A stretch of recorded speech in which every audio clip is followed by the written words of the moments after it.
Let's now bring you the latest about the conflict happening in Yemen. The Saudi-led military coalition has now confirmed launching a major operation against the Houthis in Yemen. Yemen's capital city, Sana'a, has been subjected to a fierce aerial attack from the Saudi-led coalition. Till now, at least 57 airstrikes have been carried out on the capital, and a dozen of these strikes were on the international airport.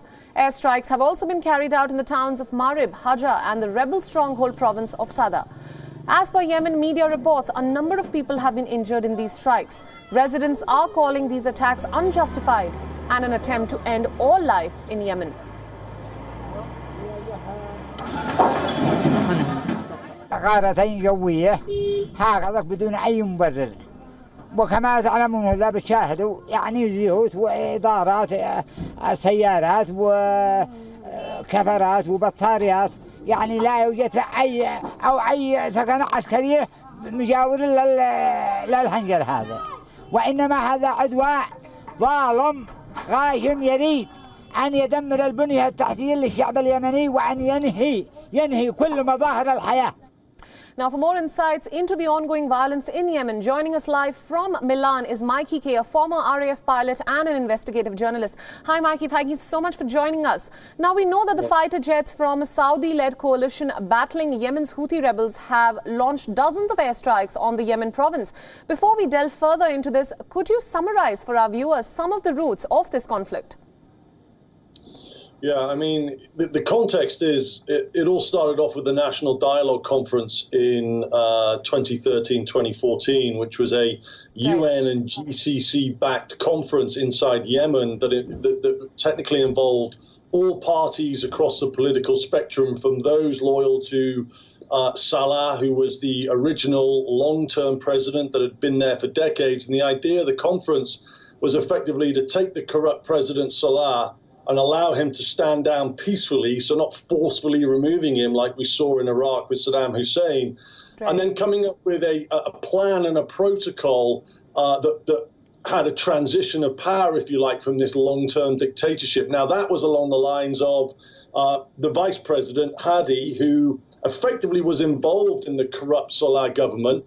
Hadi is Saudi-backed, and the idea was to give the vice president the presidency for a year, which was extended to 2 years while the transition was made. And the transition was leading up to elections in Yemen that were fair, that were just, that were democratic, that then put in place a representative government across Yemen.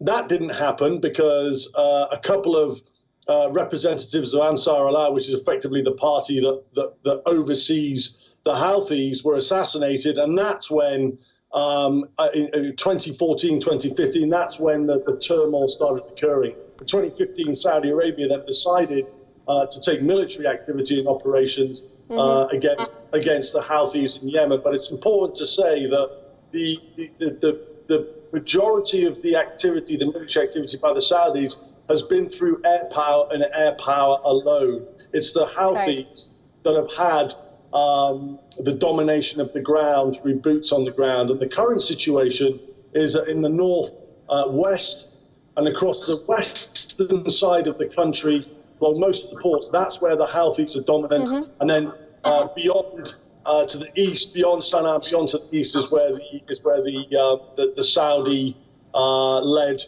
coalition, the Saudi backed forces, the Saudi loyal forces are prominent.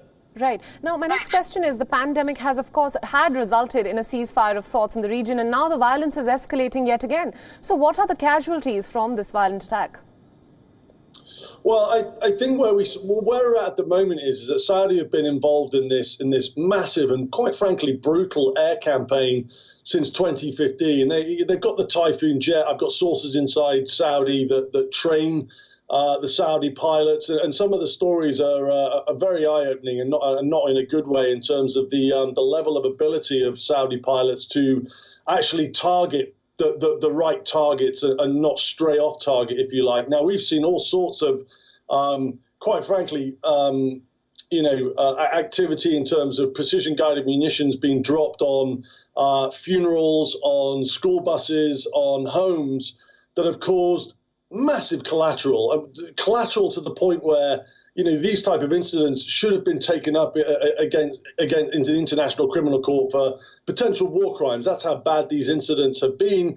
However, the Saudis have been asked to investigate their own issues at the UN Human Rights Council. So this is another sort of, this is another sort of piece of the puzzle, if you like, which just doesn't sit right with the international community in terms of allowing Saudi to investigate its own issues.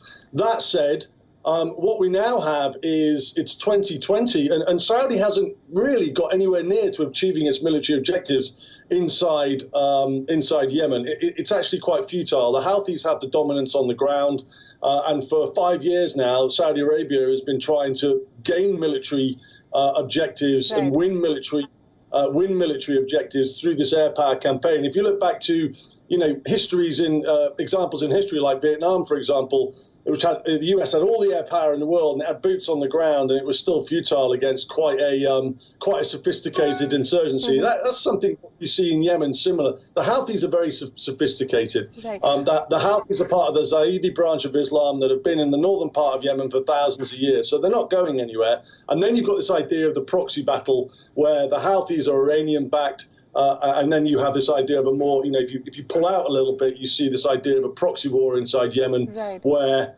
the Saudis are trying to gain ground inside Yemen through Hadi loyalists, and the Houthis are basically dominating the ground, and they're backed by the Iranians. My final question, I'd like to focus on Yemen and, of course, the suffering of the people. Now, the UN has called the crisis in Yemen the world's worst humanitarian disaster. We know of the food crisis, which looms large, the poverty in the nation, which is already battling it. Now, can you give us some insights into this humanitarian disaster and the aid that the country actually needs?